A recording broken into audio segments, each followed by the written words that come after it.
The burn scars on my forearms still itch when I think about re-entry. That's what I'm doing now, scratching at dead tissue while I write this, because someone needs to document what we found, what we're still finding. My name is Lieutenant Tobias Verne, Communications Specialist for the Odyssey to Mars expedition. 3 years, 8 months, and 16 days ago, I left Earth with 5 other crew members. When we came back last week, we were the only humans left on the planet. I'm not being dramatic, I'm being precise. Captain William Osgood ate his sidearm on day 4. Chief Engineer Diego Brandt walked into the Pacific Ocean somewhere off the coast of San Diego. We found his uniform folded neatly on the beach with a note that just said, "I can't unhear it." Dr. Yuki Tanaka, our mission scientist, is currently catatonic in what used to be Stanford Medical Center. That leaves 3 of us, myself, navigator Hugh Calloway, and pilot Andre Bisset. 3 men trying to understand what happened to 8 billion people. The descent was normal. We'd spent 6 months in the transfer vehicle watching Earth grow from a blue marble to a living world. Mission control had gone silent 3 weeks before scheduled contact blackout. Unusual but not unprecedented given the solar interference patterns. We joked about it. Calloway had bet 20 credits that they were planning a surprise welcome party. We landed at Edwards Air Force Base on a Tuesday morning. The facility was pristine, empty, every light still burning. The coffee maker in the ready room was still warm. I'm sorry, I know I'm not supposed to use that phrase, but it's true, and truth matters more than style now. The hangars held billions of dollars of equipment, all functional, all abandoned. No signs of struggle, no bodies, no blood, just absence. Like someone had taken an eraser to humanity and carefully removed us from the photograph while leaving everything else intact. We spent the first day searching the base. The second day, we took one of the facility vehicles and drove to Lancaster. 16,000 people had lived there. We found their houses, their cars, their pets. God, the pets were the worst part initially, all those dogs and cats starved in locked homes, but 0 humans. Calloway suggested Edwards had been evacuated, some kind of contamination scenario. We drove to Los Angeles. 5 days later, we'd searched every major city on the West Coast. The pattern held. Humanity had simply vanished. Then we found the clocks. Every single one had stopped at exactly 3:47 a.m. Greenwich Mean Time, April 15th, 2047. 53 days before we came home. The security footage changed everything. Bisset found the first cache in a Los Angeles traffic control center on day 6. Thousands of hours of recordings from cameras positioned throughout the city, all stored on local servers that had kept running after whatever happened. We'd been avoiding the footage initially. Something about watching empty streets felt invasive, like reading a dead person's diary. But we needed answers. The control room smelled like recycled air and old electronics. Bisset pulled up footage from April 14th, the day before the clock stopped. Normal city chaos. People walking, driving, living, arguments on street corners, a fender bender on the 405, someone proposing in Griffith Park. She said yes, they kissed, and I had to look away because the joy on their faces hurt something deep in my chest. April 15th, 3:46 a.m. The streets were mostly empty, a few night shift workers, some insomniacs, a homeless man sleeping against a building on 7th Street. 3:47 a.m. Every person on every camera stopped walking, just froze mid-step. The homeless man sat up from his sleeping position. The night shift workers at a downtown office building all stood simultaneously from their desks. You could see it through the windows, this perfectly synchronized movement. Then they turned. All of them. Every single human being visible on any camera. They turned to face upward, heads tilted back, looking at the sky. "Holy hell," Calloway whispered beside me. For 30 seconds, nothing, just hundreds of people standing perfectly still, faces aimed at something above the camera's view. Then they started walking. Not running. Walking. With purpose, but without panic. The homeless man left his cardboard shelter and walked south. The office workers filed out of their building in complete silence. No talking, no confusion, just orderly movement. A woman in pajamas walked out of her apartment building, leaving the door open behind her. They all walked in the same direction. South-southeast, maybe, toward downtown. Bisset pulled up footage from other cameras. The pattern repeated across the entire city. Millions of people, all walking in the same direction, all completely silent. "Where are they going?" I asked.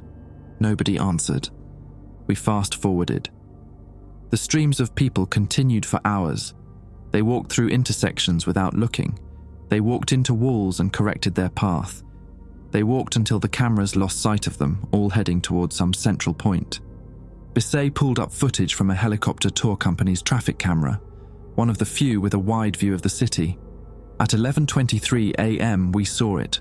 Dodger Stadium, hundreds of thousands of people converged on the stadium and the surrounding area. They filled every street, every parking lot, every available space. Just standing there, packed shoulder to shoulder, all still looking up. The camera quality wasn't great, but we could see enough. At 11:47 a.m., the sky above the stadium changed. I don't have better words for it. The sky didn't open. It didn't tear. It was more like reality became thin there, like looking at a photograph where someone had started peeling back the surface layer to reveal something underneath. Something vast moved beyond that thin place. The camera lost focus. Static washed across the feed for 7 seconds. When it cleared, the thing, I'm calling it a thing because I don't know what else to call it, was reaching down. Appendages, that's the closest word. But they weren't arms or tentacles. They were made of space that folded wrong, angles that shouldn't exist, colors that made my vision swim just trying to process them on a screen. The people didn't scream, they didn't run, and they reached up. And the appendages, those impossible geometries, gently lifted them. All of them. Hundreds of thousands of people rising into the air like reverse rain, flowing upward into that thin place in the sky. It took 4 hours. When it finished, the thin place sealed. The sky returned to normal. The stadium was empty. Bisset stopped the footage. We sat in silence for maybe 10 minutes. Finally, Calloway spoke. "We need to see if this happened everywhere." It took us 3 more days to compile footage from cities across every continent. Beijing, London, São Paulo, Mumbai, Lagos, Tokyo, every city, every town, every human settlement on Earth. At 3:47 a.m. Greenwich Mean Time, everyone stopped, everyone turned, everyone walked, and everywhere the sky opened to collect them. 8 billion people gone in less than 12 hours. "Why not us?" I asked on the night we finished watching the last recordings. "Why were we spared?" Bisset looked at me with hollow eyes. "Maybe we weren't." We decided to visit one of the gathering sites. Calloway voted against it. He'd been getting quieter each day, spending more time staring at photographs he'd pulled from abandoned homes, pictures of families, kids blowing out birthday candles, couples on vacation. He collected them obsessively, filling his pockets until they bulged. "Nothing good comes from going there," he said. "We've seen the footage. We know what happened." "We don't know anything," Bisset countered. "We've seen people disappear into whatever that was, but we don't know why, we don't know how, and we sure as hell don't know if it's coming back." That last part settled the argument. We chose Dodger Stadium because it was close and because the footage had been clearest there. The drive took 40 minutes through streets clogged with abandoned vehicles. Most had simply stopped in the middle of the road when their drivers got out and walked. A few had crashed, probably autonomous vehicles that lost connection to their navigation systems. The stadium parking lot was empty except for a layer of dust that had settled over everything. Our footsteps left tracks like we were walking on the moon. "You feel that?" Bisset asked. I did. The air felt different here, thicker, like the atmosphere had a texture it didn't have anywhere else. We climbed over the locked gate, no point being respectful of property laws now, and walked through the concourse. Hot dog wrappers littered the ground from the last game. A banner advertising some corporate sponsorship hung askew. When we emerged into the stadium bowl itself, we all stopped. The grass was scorched, not burned, scorched, like someone had taken a giant magnifying glass and focused pure heat onto the field in a perfect circle. The circle was massive. I estimated maybe 200 yards in diameter, centered on second base. Inside the circle, nothing grew. The dirt had been fused into something like black glass. Outside the circle, the grass was overgrown, wild. 3 months of unchecked growth had turned the outfield into something resembling a meadow. "Jesus," Calloway breathed. We descended the steps carefully. The scorched circle had a border so precise it looked drawn with a compass. On one side, healthy grass. On the other, glassy death. Bisset knelt at the edge and touched the boundary. Temperature differential. The scorched area is warm, not hot, just warmer than it should be. We spent an hour examining the circle before Calloway spotted something at the center. There's something there. Something standing. He was right. Through the heat shimmer rising from the scorched ground, I could make out a structure. We approached slowly, our boots crunching on the glassy surface. It was a monument. No, that word isn't quite right. Monuments are built. This thing looked grown, or maybe deposited, like a pearl forms around an irritant. The structure stood maybe 12 feet tall, composed of some kind of crystal that shifted colors as you moved around it. Not like a prism, more like the colors existed in layers beneath the surface, stacked on top of each other in impossible ways. "Don't touch it," I said, though nobody was moving to do so. The surface wasn't smooth, it was covered in images, scenes carved, or maybe recorded, into the crystal itself. I moved closer, squinting against the brightness. The first panel showed Earth, our planet, unmistakable, but the cities were different, taller, stranger, buildings that curved in directions that made my eyes water trying to follow their lines. The second panel showed people, at least they started as people. But as the scene progressed from left to right, they changed. Their bodies became more angular, their heads expanded, their limbs multiplied and divided in fractal patterns. "They're evolving," Bisset said quietly. The third panel hurt to observe. It showed those evolved humans, if you could still call them that, living in spaces that weren't spaces, moving through dimensions I didn't have names for, thinking thoughts I couldn't conceptualize.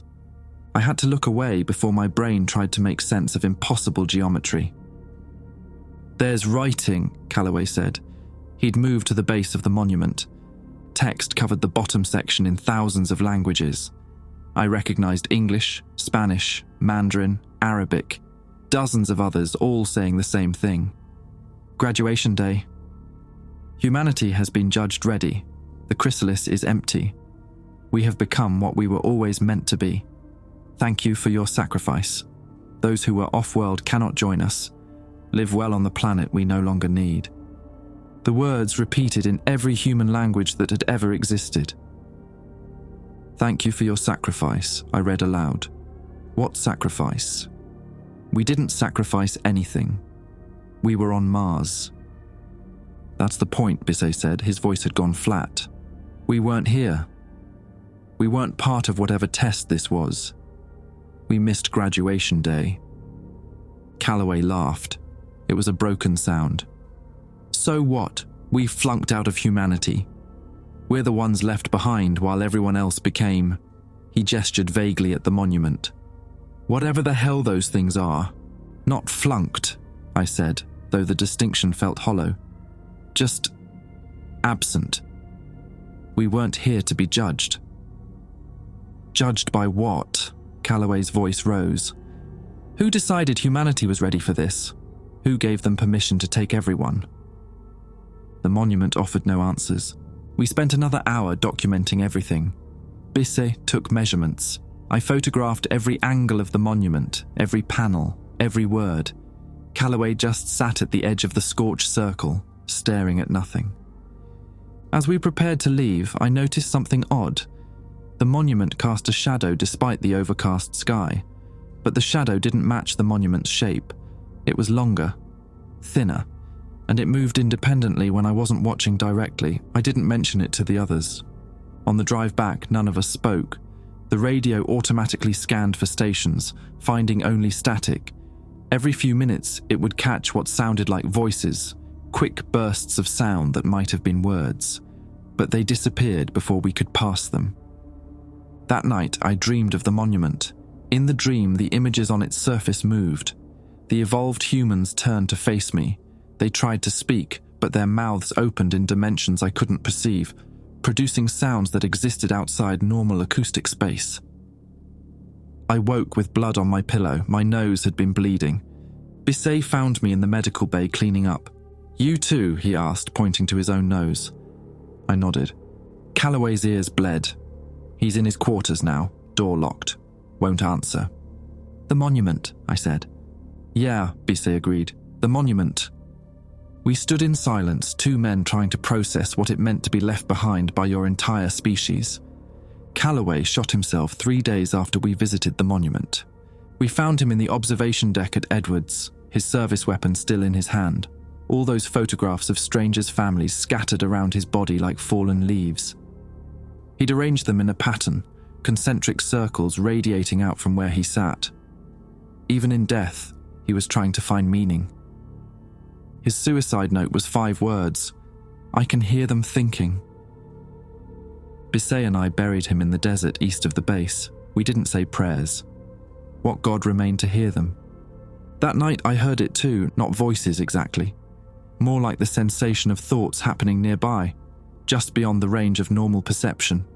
Like standing outside a house and knowing people are talking inside, except the house is reality itself. And the conversation is taking place in cognitive dimensions I wasn't equipped to understand.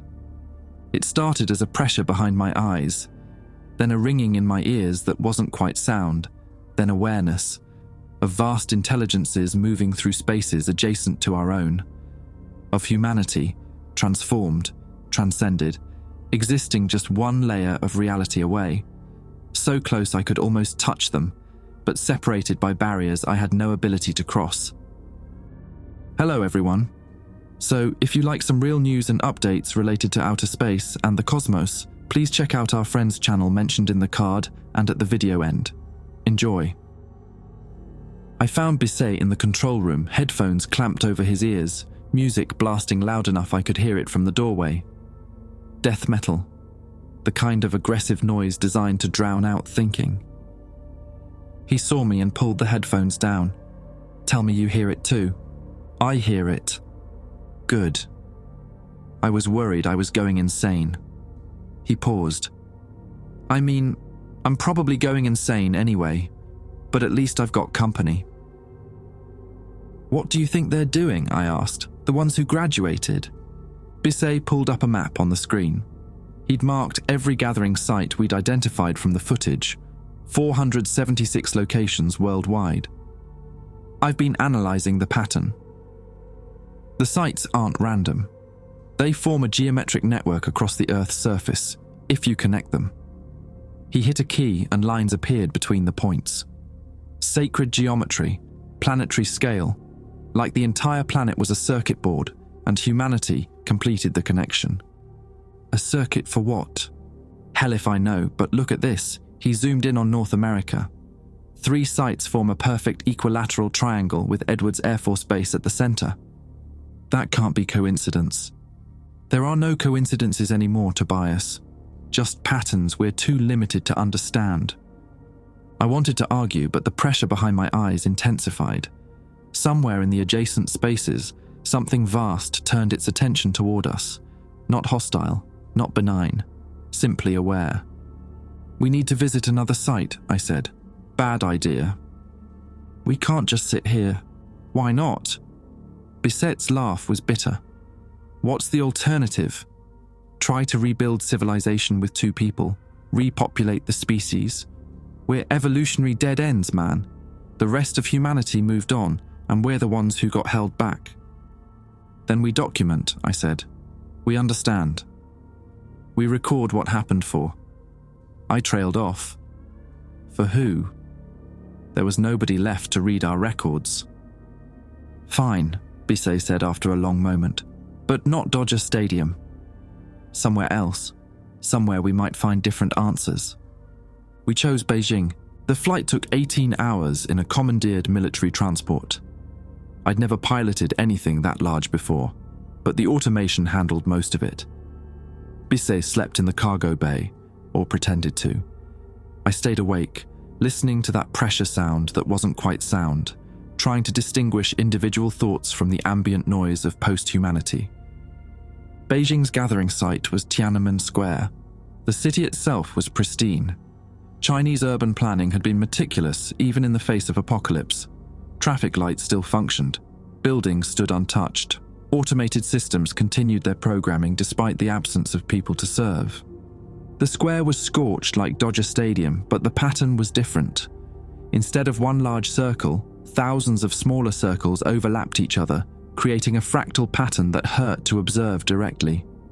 The monument at the center was different too. Where the Los Angeles structure had been crystalline and vertical, this one spread horizontally, a flat disk of impossible material that seemed to exist in more dimensions than the three I could perceive. Text covered its surface. The same message, but something else too. Additional information. Bisset used his tablet to photograph and translate. It's instructions, or maybe a record. It says the process took 847 generations to complete. That humanity has been moving toward this transformation since we first developed consciousness.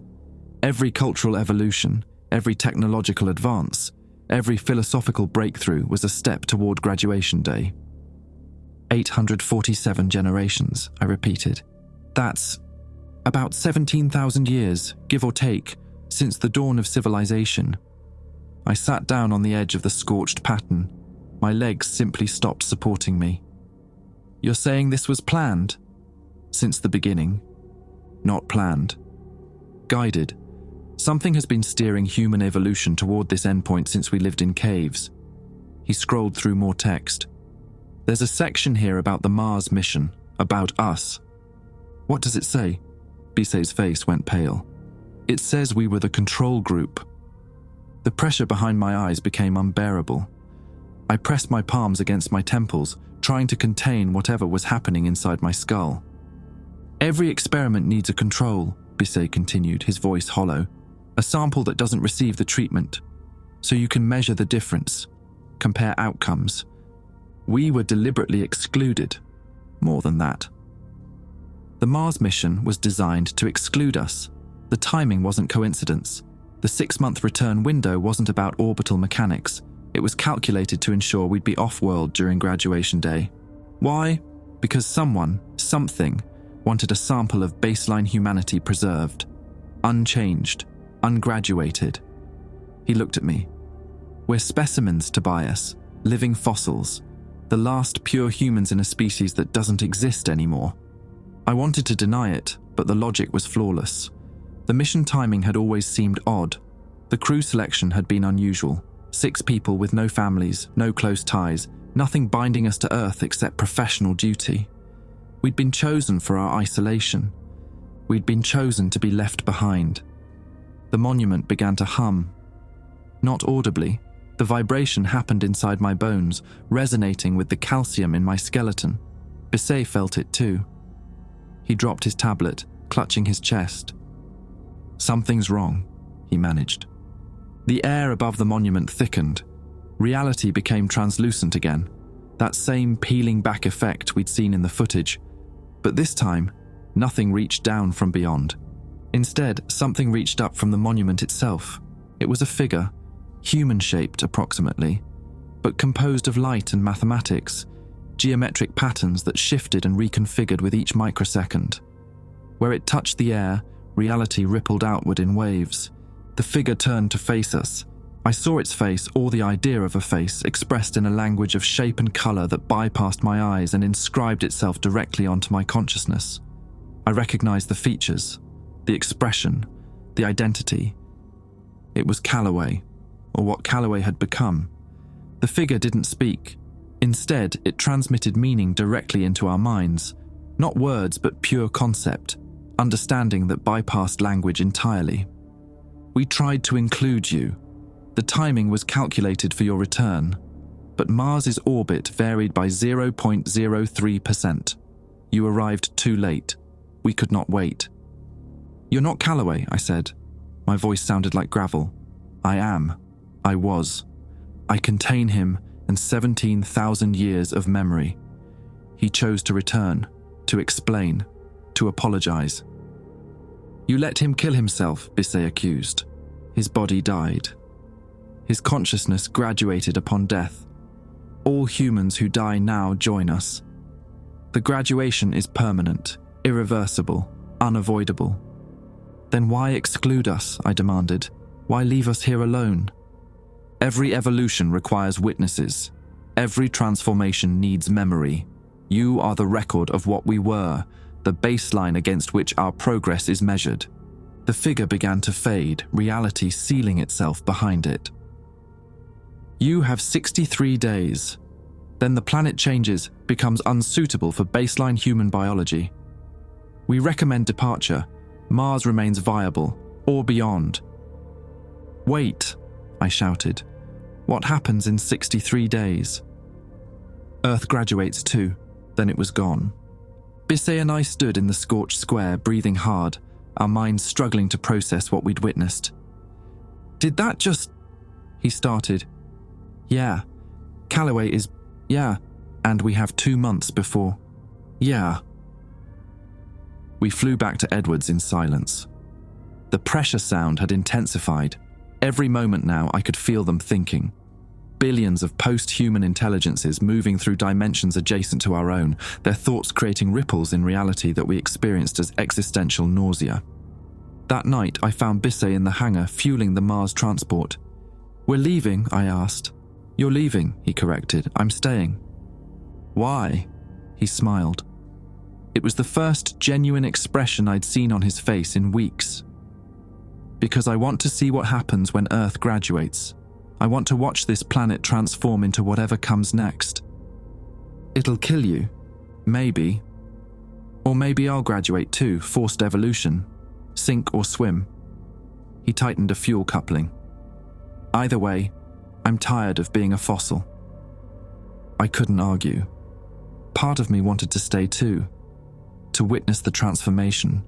To see what Earth became. But a larger part wanted to survive. To remain human, to be a witness from a distance. How long until the transport is ready? I asked. 3 days. Then we have time to search for more answers. Bisset laughed, always the optimist. But he wasn't wrong, and I wasn't ready to give up. Not yet. We found the others on day 47. Not humans, not exactly, but not the transcended entities either. Bisset discovered them through the satellite network.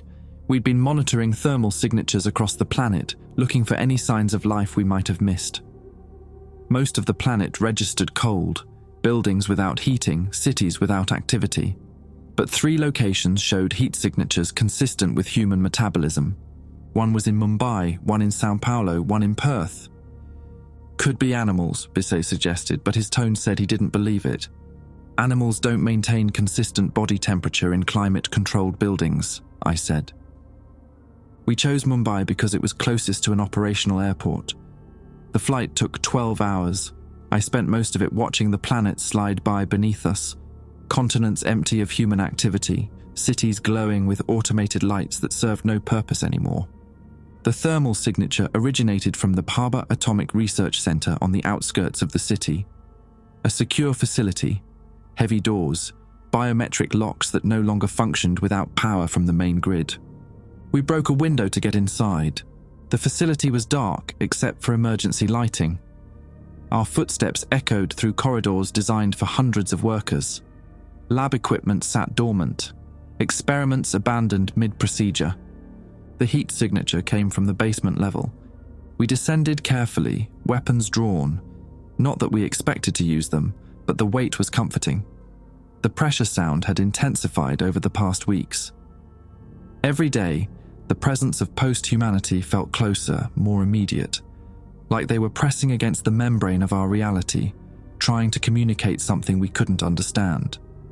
The basement level was warmer, almost uncomfortably so. We found them in what looked like a clean room. 4 people, 3 men and 1 woman. Damn it. I'm not supposed to mention that, but it's true and I'm trying to be accurate. Actually, I'm sorry, let me correct that. 4 men, 4 survivors huddled in a sterile chamber surrounded by monitoring equipment that still blinked with life.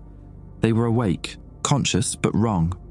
The first man I saw had extra joints in his fingers, 7 per hand instead of 5. The second had eyes that reflected light like a cat's, but the reflection was prismatic, splitting into colours that didn't belong in normal spectrum. The third had skin that rippled with patterns, not tattoos, but shifting geometric designs that moved across his flesh like living things. The fourth looked almost normal until he turned to face us, and I saw that his skull had elongated backward, cranium expanded to accommodate whatever his brain had become. "You're from the Mars mission," the cat-eyed one said. His voice sounded layered, like multiple frequencies speaking simultaneously. "We wondered if any of you survived the return." "We survived," Bissey said carefully. "Who are you?" "We're the ones who resisted," the man with elongated skull said. "When the call came, when everyone else walked into graduation, we stayed behind, hid in shielded rooms, thought we could wait it out." "But you can't wait out evolution," the one with pattern skin added. "It finds you anyway, slower, messier, but inevitable." I realized what we were seeing. "You're transforming. Gradually." "Against our will," Cat Eyes confirmed. "We locked ourselves in this facility on April 14th, watched the others walk away, thought we'd be fine, thought we'd chosen to remain human." He laughed bitterly. "Turns out choice isn't part of the equation anymore." The one with extra joints held up his hands, fingers splaying in directions human digits shouldn't move. "Started 3 weeks ago. Woke up with these. They grow a little more each day. Sometimes I can feel my bones lengthening in real time. It doesn't hurt. That's the worst part. It feels right." "How did you resist?" I asked. "Everyone else walked. Everyone else graduated immediately." "Faraday cage," Elongated Skull said, gesturing at the walls. "This room is electromagnetically shielded, blocks all external signals. When the call came, we were already inside. We felt the pull, but the shielding dampened it enough that we could resist." "But the change is happening anyway," Bissey observed. "Exposure," Pattern Skin explained. "We have to leave the cage eventually. For food, water, supplies. Each time we do, we're exposed to whatever field or radiation or dimensional bleed is causing the transformation. It accumulates, changes us incrementally instead of all at once." "The others?" I asked. "São Paulo and Perth?" "Same situation. We've maintained radio contact. They're experiencing similar transformations. Different specifics. One of the Perth survivors is developing additional sensory organs. But same general pattern, forced evolution on a delayed schedule." Cat Eyes leaned forward. His irises shifted through colors I couldn't name. "You need to understand something. This isn't a disease. It's not contamination. It's inevitability. Earth is changing. Reality itself is being rewritten at a fundamental level. Anything that remains on this planet will transform to match the new paradigm." "How long?" Bissey asked. "Before you're completely changed?" "Best estimate? 20 to 30 days, maybe less. The rate is accelerating." He touched his face, fingers tracing the architecture of his skull. "I can feel my brain restructuring, new neural pathways forming, thoughts I shouldn't be able to think becoming accessible. Yesterday, I spent 6 hours solving mathematical problems in my head that would have been impossible for baseline human cognition." "Sounds useful," I said. "It's terrifying," he corrected, "because with each new thought pattern, I lose a little more of what I was." My wife's name took me 20 minutes to remember this morning. But I can calculate the orbital mechanics of a 3-body problem instantly. I'm trading memories for abilities, identity for capacity. The 4 of them had supplies, food taken from abandoned stores, water purified from municipal systems. They'd established a routine: 6 hours in the shielded room, 2 hours outside for necessities, back inside before the exposure accumulated too much. But it was delaying the inevitable, not preventing it. "Come with us," I said. "We have a transport. We can leave Earth, go back to Mars or beyond. And take this with us." Pattern Skin gestured at his shifting epidermis. "We're vectors now. Whatever's causing this, we carry it. Bringing us onto a spacecraft means exposing you to accelerated transformation. We've already been exposed, Bisset countered. The monuments, the sights, the pressure sound. You've been exposed to the ambient field, Elongated Skull said. Background radiation of a transforming planet. But we're saturated. Direct contact with us would be like standing next to a reactor core instead of living near a power plant. Magnitude of difference. He wasn't wrong. Even standing near them, I could feel something. A warmth that wasn't temperature. A sensation of proximity to something other. What about the others? I asked. The ones who graduated immediately. Do you ever hear from them? The four exchanged glances. We hear them, Cat Eyes said quietly. Constantly, they're trying to communicate, trying to explain what they've become. But the bandwidth is wrong. Like trying to explain color to someone who's blind, or music to someone who's deaf. They exist in perceptual spaces we don't have the organs to access yet. Yet, I repeated, once we're fully transformed, we'll understand. We'll join them in whatever reality they now inhabit. Until then, we get fragments, impressions, emotional resonances without context. He closed his strange eyes. They're happy, I think. Or experiencing something that maps onto happiness in ways I can't articulate. They're not suffering. They're not trapped. They've become something magnificent that we're too limited to comprehend. That's supposed to make us feel better, Bisset asked. It's supposed to make you understand that fighting this is pointless. Earth's graduation is proceeding whether we like it or not. You have, he consulted a tablet, 16 days before the transformation reaches critical mass and the planet becomes uninhabitable for baseline biology. 16, I said. Calloway's projection said 63.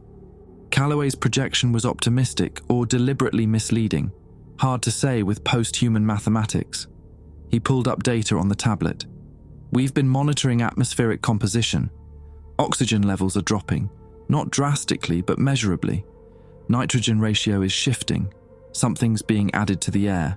We don't have equipment to identify it, but we can measure its effects.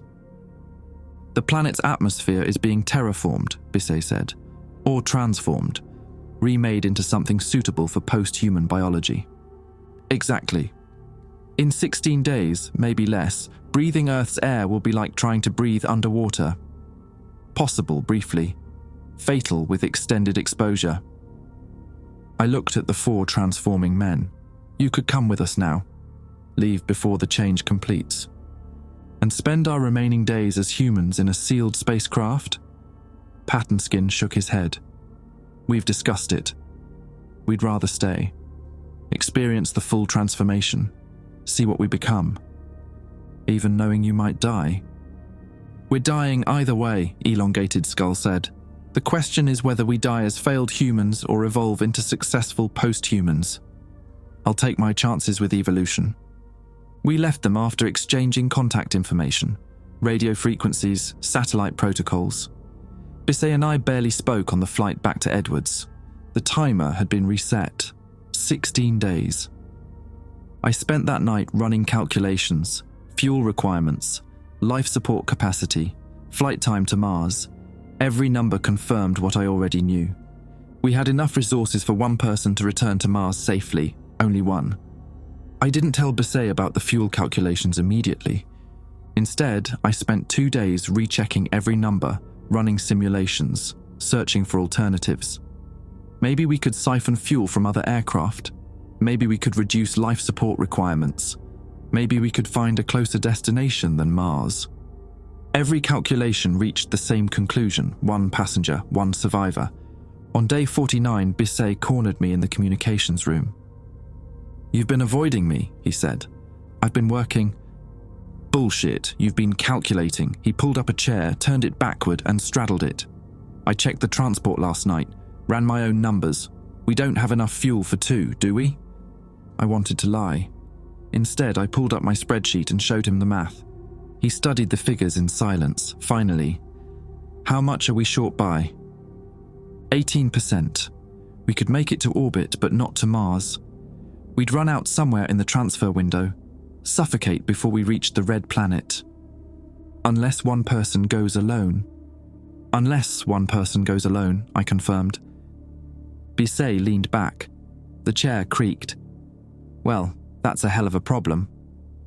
We could try to find more fuel. Other military bases might have. You've already checked. It wasn't a question. I know you, Tobias.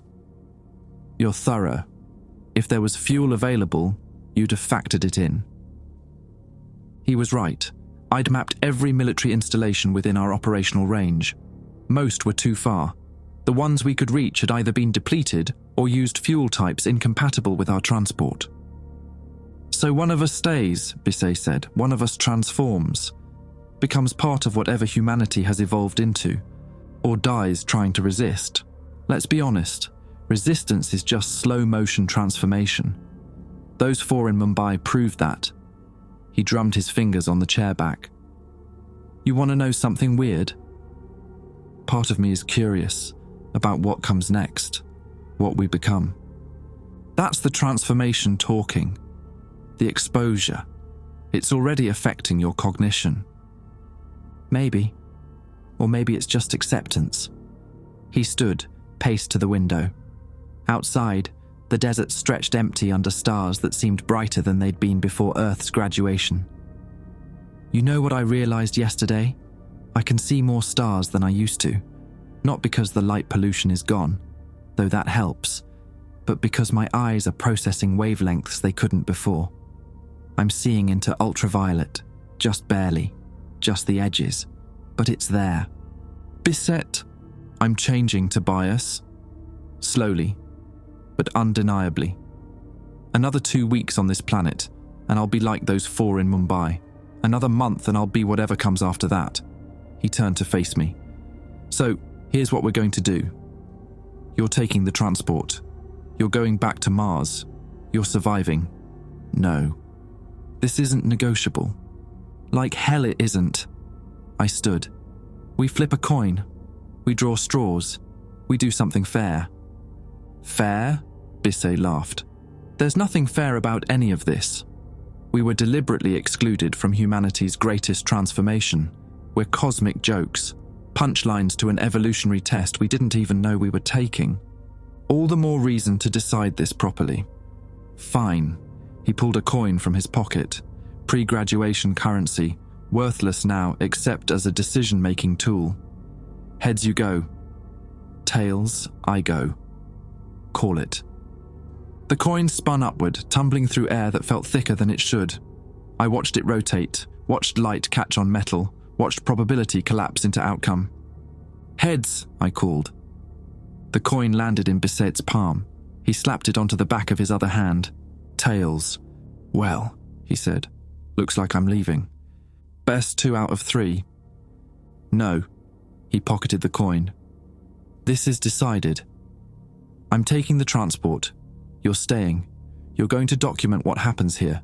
Record the transformation. Be the witness. I don't want to be the witness. Nobody wants to be the witness, Bisset said. But someone has to.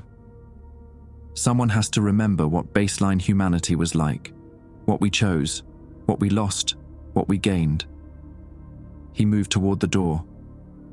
I'm prepping the transport.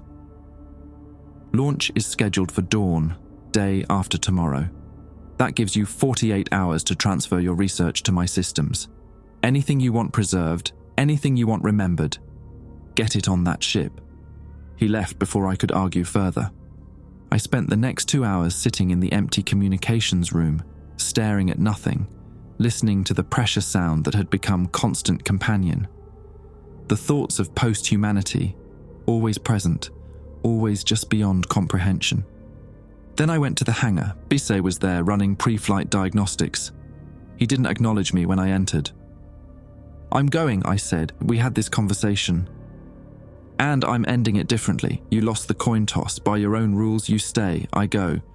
Rules change when they stop making sense. Convenient timing.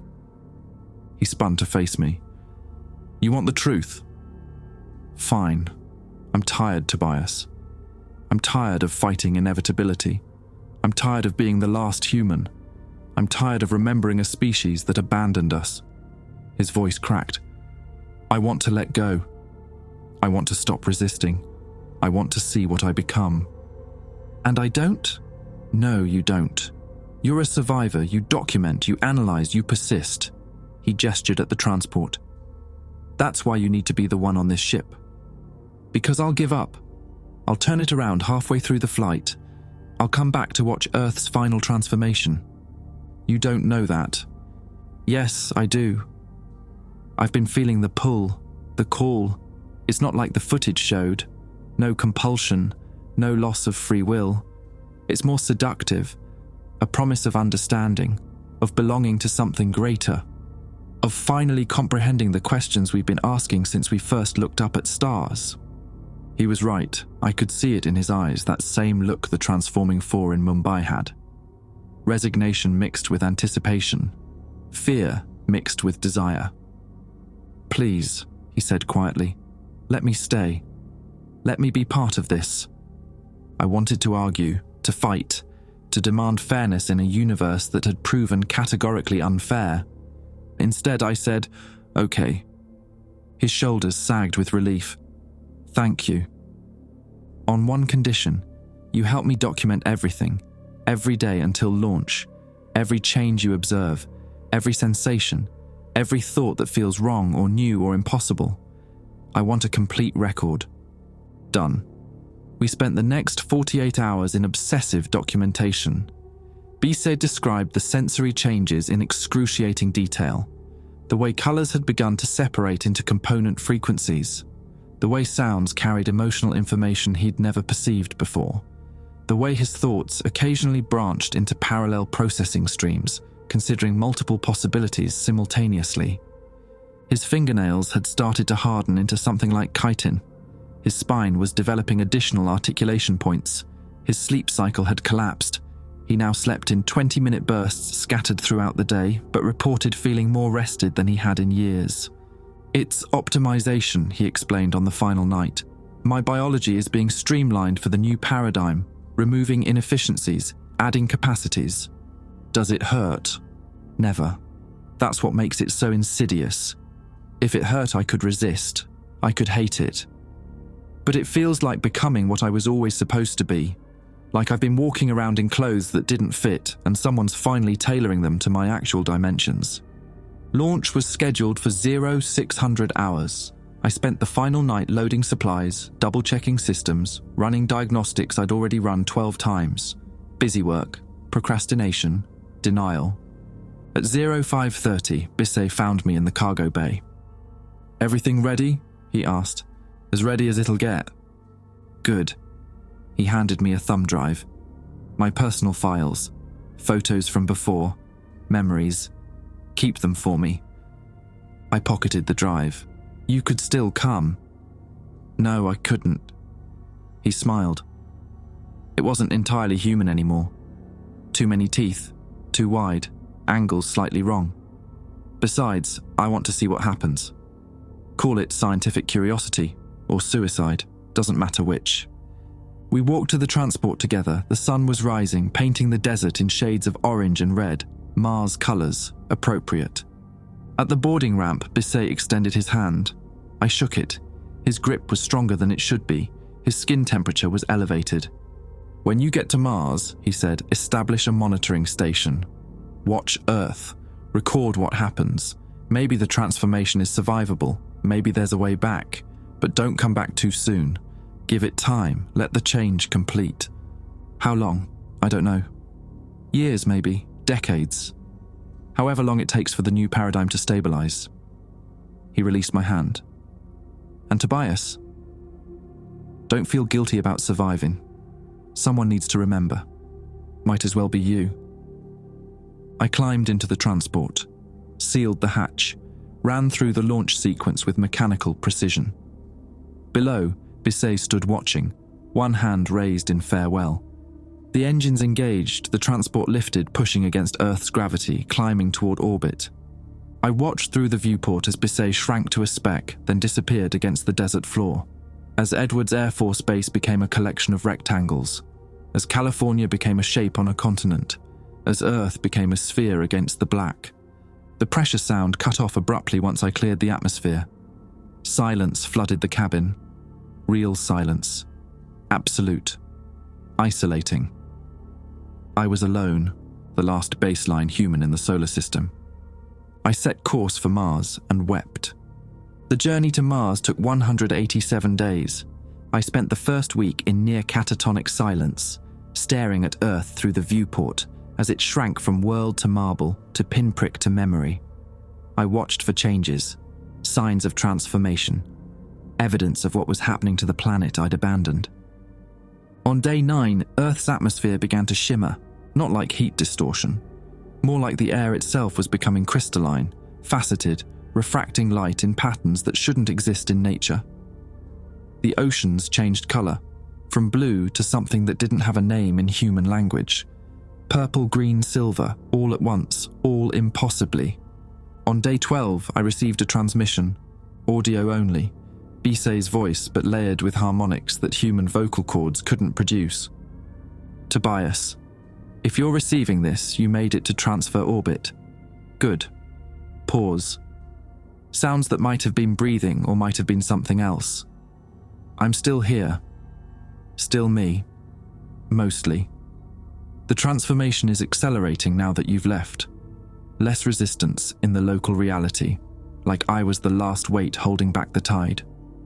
Static washed through the transmission. When his voice returned, it was different, deeper, multidimensional. I can see more now. Understand more. The others, the graduated ones, they're not gone. They're here, everywhere. They exist in the spaces between spaces, in the dimensions we used to pass through without noticing. They've been here all along, just operating in frequencies we couldn't perceive. Another pause. This time I heard other voices behind his, not speaking, singing. Mathematical harmonies that made my navigation computer glitch. It's beautiful, Tobias. Terrifying and beautiful. We're not abandoning Earth. We're expanding it, adding dimensions to its existence, making it more than it was. In 3 days, the transformation completes. The planet ascends. Anyone still here ascends with it. I won't be human anymore, but I'll be more. I'll be part of something that makes individual consciousness seem like a single neuron in a vast brain. The transmission degraded. I heard screaming, no, not screaming. Sounds that happened to trigger the same neural pathways as screaming but meant something entirely different. Don't come back, Bisey said. His voice was barely recognizable now. Not for a long time. Not until you're ready to let go of what you are and embrace what you could become. Promise me. I promise, I said, knowing he couldn't hear me across the distance. Thank you for being my friend. Thank you for remembering. Thank you for... The transmission ended in a burst of static that overloaded my communications array and fried half the receivers. I didn't receive another message from Earth. Days blended together. I maintained the ship. I ate recycled meals that tasted like regret. I slept in 4-hour increments, always waking with the sensation that I'd forgotten something crucial. On day 31, I dreamed of the monument. In the dream, I stood before the crystalline structure again, but this time I could read all the panels. I could understand the impossible geometry. I could perceive the higher dimensions carved into its surface. The monument showed me what humanity had become. They were vast, infinite. Each individual consciousness had expanded to occupy spaces measured in light years. They thought in time frames that spanned geological ages. They perceived reality not as a fixed stage but as a malleable medium, something to be shaped and molded like clay. They were creating new universes, pocket dimensions, realities with different physical laws. They were becoming gods, not metaphorically, literally, divine beings capable of speaking existence into form, and they were lonely. That was the part that broke me. Despite their magnitude, despite their power, despite everything they'd become, they missed us, the ones left behind. They felt incomplete, like they'd graduated but left their favorite classmates behind. They were waiting for us to catch up. I woke with blood streaming from my nose. The dream had been too vivid, too real. My brain had tried to process concepts it wasn't equipped to handle. On day 47, I began seeing things that weren't there. Shadows that moved independently of light sources. Reflections that showed different versions of the ship. Sounds that came from directions that didn't exist in three-dimensional space. I ran medical diagnostics, brain scans, chemical analysis of my blood. Everything came back normal, but I knew what was happening. The transformation had followed me. Not as aggressively as it would have on Earth, but space itself was changing. Reality was being rewritten at a fundamental level. The graduated humans weren't staying on Earth. They were expanding outward, their new existence bleeding into the fabric of space-time itself. I was being exposed to their emanations, their overflow, the exhaust of cosmic transformation. On day 63, I noticed my hands. The fingers were longer, just slightly, maybe a centimeter, but undeniably present. I measured everything: height, weight, bone density, vision acuity. Every metric showed small changes, incremental alterations. My body was adapting to the new paradigm whether I wanted it to or not. I considered suicide. Seriously, clinically. I had access to the medical bay, enough sedatives to ensure I'd never wake up, a quick exit, a refusal to participate in humanity's transformation. But suicide felt like quitting, like admitting defeat, and I'm too stubborn for that. On day 98, Mars appeared as more than a mathematical abstraction. A real world, red and scarred and beautifully, wonderfully dead. Dead meant unchanging, dead meant stable. Dead meant I could establish a foothold without worrying about the ground transforming beneath me.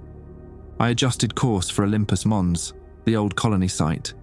It had been abandoned for 15 years after the initial surveys proved Mars colonization wasn't economically viable. But the structures remained: habitats, greenhouses, power systems, everything I'd need to survive.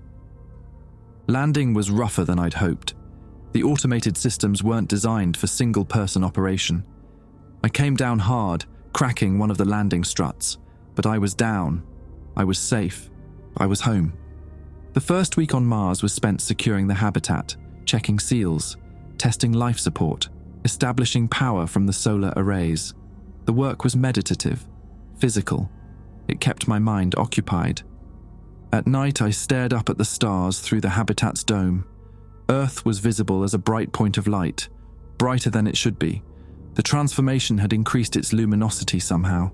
It pulsed, rhythmically, like a heartbeat. I set up the monitoring station Bisset had suggested: long-range telescopes, spectral analyzers, everything I needed to observe Earth from a safe distance. What I saw terrified me. Earth wasn't a planet anymore. Not in any traditional sense. It was a node, a junction point. Reality folded around it in impossible configurations. The planet existed simultaneously in multiple dimensions. I could see it in 3 dimensions, the familiar continents and oceans. But I could also see shadows of it extending into spaces my eyes shouldn't be able to perceive. Structures were appearing in orbit, not ships. Structures. Architectural impossibilities built from condensed space-time. They moved. They grew. They sang with radiation across every spectrum. The graduated humans were building something. On day 134, I received another transmission. Not from Bisset this time. From all of them. The voice that came through my receivers was composed of billions of individual voices, speaking in perfect harmony. Each word was layered with meaning that bypassed language entirely. Pure concept, transmitted directly into consciousness. Tobias Verne, last of baseline humanity, we see you. I couldn't respond. My throat had closed. My hands trembled on the communications console. You chose preservation over transformation. We honor that choice. You are the archive, the record, the memory of what we were. I didn't choose anything, I managed to say. I was just late. Timing is choice. Presence is choice. You could have remained on Earth. You could have accepted transformation. You chose distance. You chose observation. You chose survival as you were. What do you want from me? Nothing. We want nothing. We offer everything. The door remains open. Graduation is available whenever you're ready. But we will not compel. We will not force. The choice must be yours. And if I never choose, then you remain as you are. The last human, the final witness, lonely but pure, isolated but unchanged. We will watch over you, protect you, preserve your existence for as long as you wish to maintain it, like a museum exhibit, like a treasure, like a reminder of where we began, like a seed in case we need to start again. The transmission faded. I sat in silence, processing what I'd heard. They were offering me a choice they'd denied everyone else: stay human, remain baseline, live as the last representative of what humanity had been, or join them, transform, become part of whatever cosmic entity they were building. Neither option felt like freedom. I thought about Bissay, about Calloway, about the crew members who died or transformed or vanished, about 8 billion people who'd walked away from everything they knew to become something incomprehensible, about what it meant to be human when humanity had evolved past the definition. That night, I made my decision. I would stay. I would observe. I would document. I would be the witness Bissett had asked me to be. Not because I was brave, not because I was noble, but because someone needed to remember what we'd been before we became gods, and that someone might as well be me. I lived alone on Mars for 3 years. The habitat became my entire world. 23 rooms, greenhouse, workshop, living quarters, observatory. I knew every rivet, every seal, every pipe. I could navigate it blind.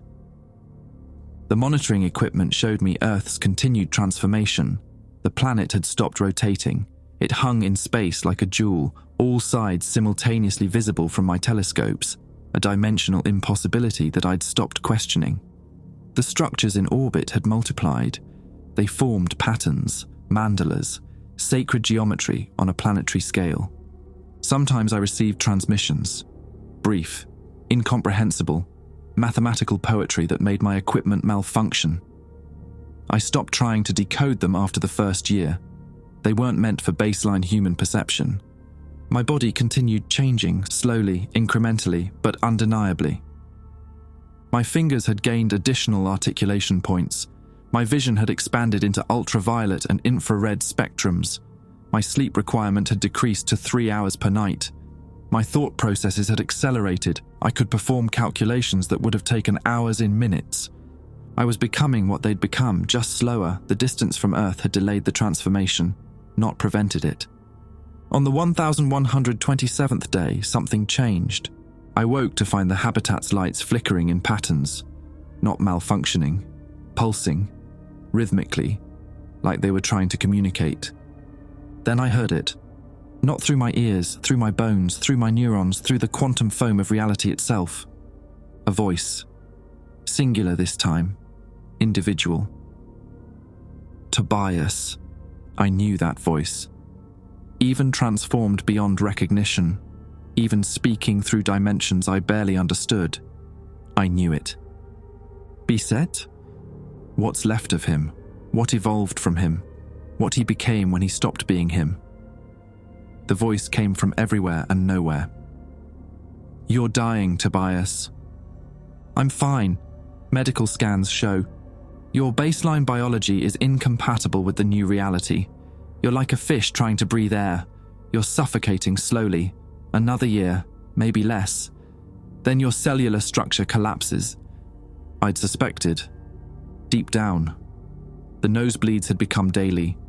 My joints ached in ways that medical science couldn't explain. My dreams were becoming more vivid, more real, more impossible. Why tell me now? Because you have a choice to make. The final choice. Accept transformation willingly, or die resisting it. That's not a choice. That's coercion. No, coercion would be forcing you. We're simply explaining the reality of your situation. You can't remain baseline human in a post-human universe.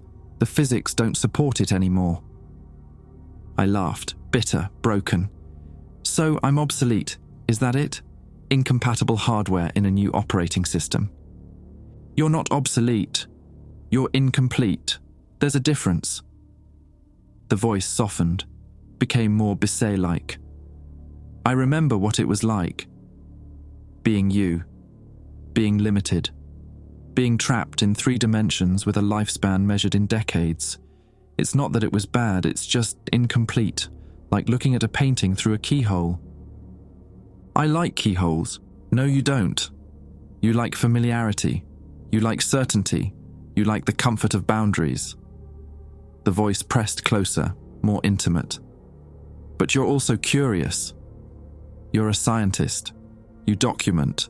You observe. You want to understand. Understanding doesn't require transformation. In this case, it does. What we've become can't be understood from outside. It can only be experienced from within.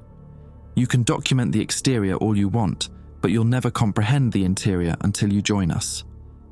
I moved to the observatory. Earth hung in the viewing port, glowing with impossible light, beautiful and terrifying. What if I don't want to join? Then you die. Peacefully. We'll ensure it's painless. Your consciousness will dissipate like smoke. You'll cease to exist. And we'll remember you. Honor you. Preserve your recordings as the last testimony of baseline humanity. Or you step through. Transform graduate. Join the 8 billion who've already made this choice. See what we see. Think what we think. Become what we're becoming. The habitat lights pulsed faster, the walls seemed thinner. I could see through them to the structures beyond, the mathematical frameworks that underlay physical reality. I'm scared, I admitted. Of course you are. Fear of transformation is hardwired into baseline biology. It's what kept your ancestors alive when change meant danger. But we're not in that world anymore. Change is no longer death, change is evolution, growth, expansion. I'll lose myself. You'll lose your limits, yourself, your core identity, your memories, your personality will remain. But it'll be liberated from the prison of baseline cognition. You'll still be Tobias Verne, just more. I thought about the crew, about Calloway, who'd graduated through suicide, about Bisset, who'd embraced transformation willingly, about the 4 in Mumbai, who'd resisted until resistance became impossible. About Dr. Tanaka, catatonic in Stanford Medical, unable to process what she'd witnessed. About 8 billion humans who'd walked into the sky and found something worth walking toward. How does it work? You consent, genuinely, without coercion. The transformation can't be forced. It requires willing participation. And then reality opens. You step through. Your biology restructures. Your consciousness expands. You join us in the spaces we now inhabit. It takes approximately 17 minutes. Some describe it as painful, others as ecstatic, most as both simultaneously. I stood in the observatory for what felt like hours. Mars stretched red and dead beyond the habitat. Earth glowed with new life, and I was trapped between them, too changed to remain baseline, too stubborn to surrender willingly. Can I have time to think? You have until your biology fails, approximately 1 year. But the longer you wait, the more painful the transformation becomes. Your cellular structure is already partially adapted. Waiting only increases the dissonance between what you are and what you're becoming. The voice faded, the lights stopped pulsing. I was alone again, or was I? I could feel them now, all of them. 8 billion presences existing just beyond the veil of normal perception. Watching, waiting, not judging, just present, like a family waiting for the last member to come home. I spent the next 3 months testing the boundaries of my partial transformation. I could perceive 4 spatial dimensions now, not clearly, but enough to navigate the shadow spaces where the graduated humans existed. I could hear their communications, feel their thoughts, sense their vast projects reshaping reality at fundamental levels.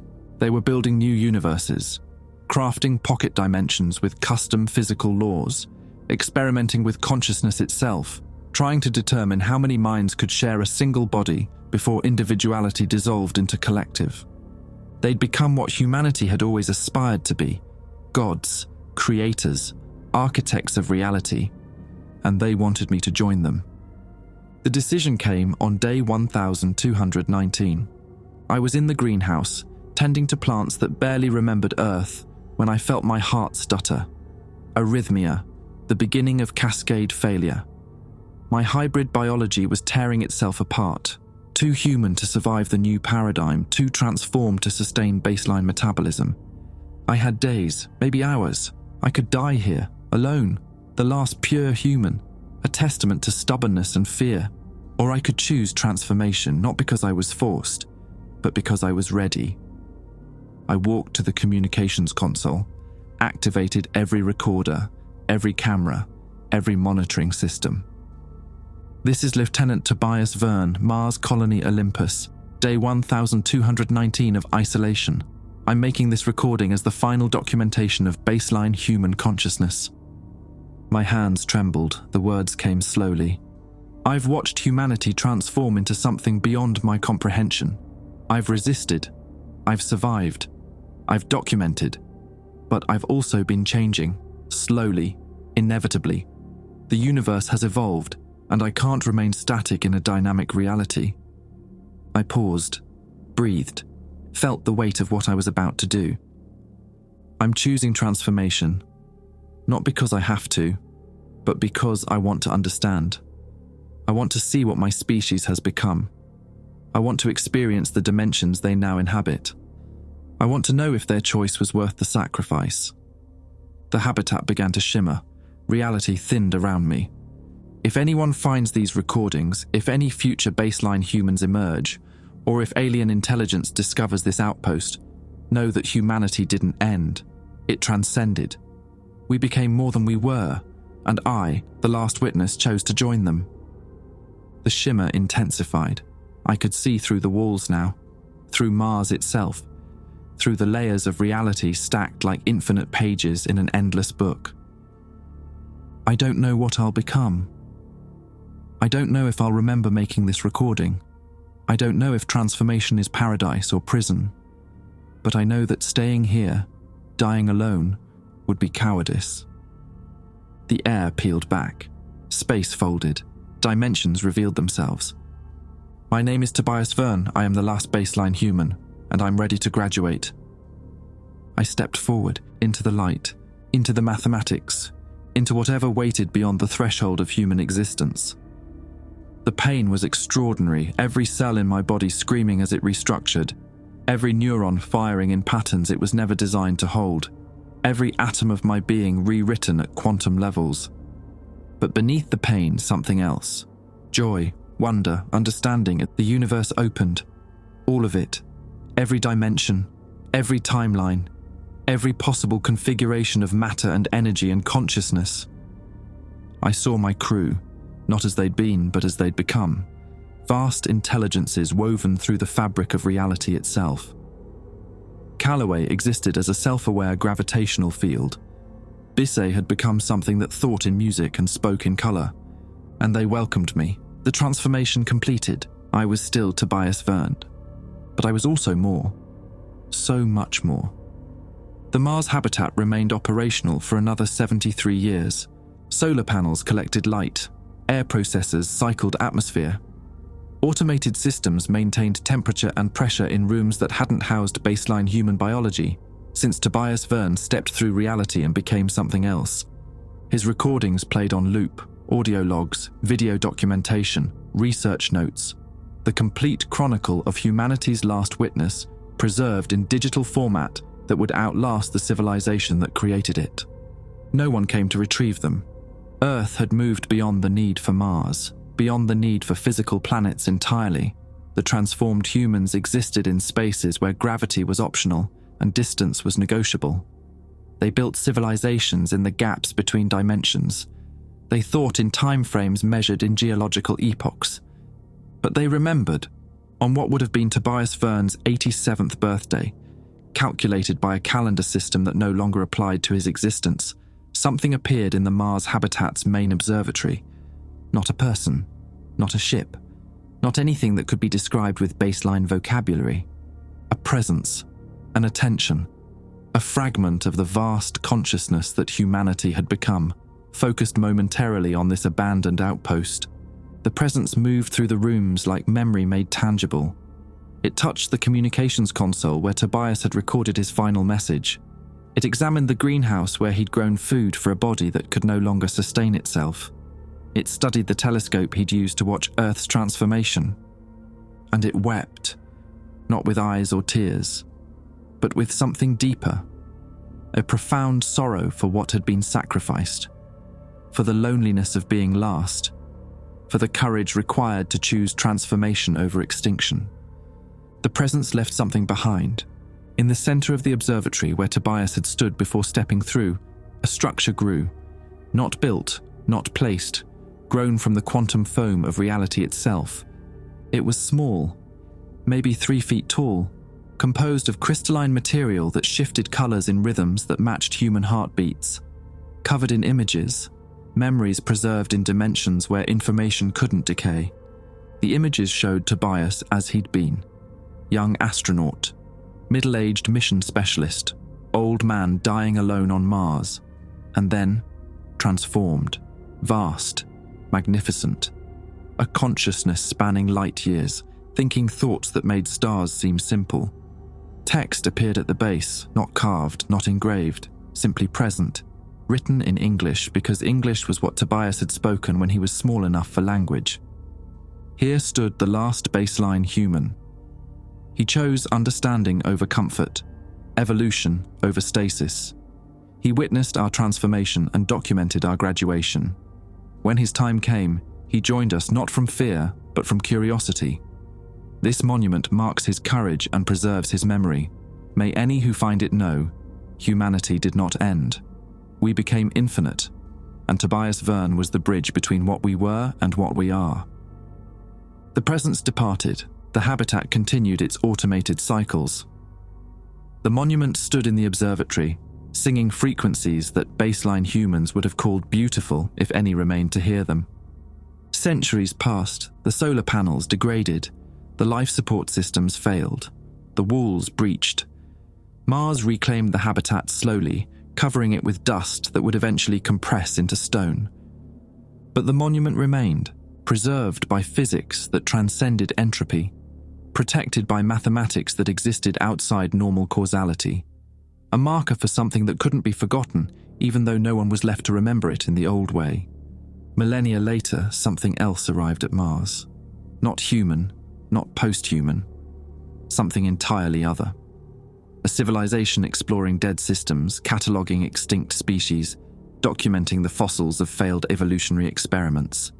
They found the monument, studied it with instruments that operated in spectrums their creators barely understood, analyzed its structure, decoded its message, reconstructed the story of the species that had once called this system home, a species that had graduated from physical existence, a species that had become something their language translated roughly as architects of possibility, a species that left behind one final witness to testify that they had been real, had been limited, had been afraid, and had chosen transformation anyway.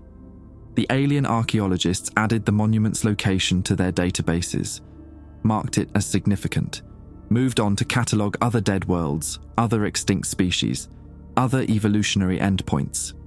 Mars rotated, the monument sang, and somewhere in the spaces between spaces, in dimensions where baseline consciousness couldn't penetrate, Tobias Verne existed. Still himself, still curious, still documenting, but no longer alone, never alone again.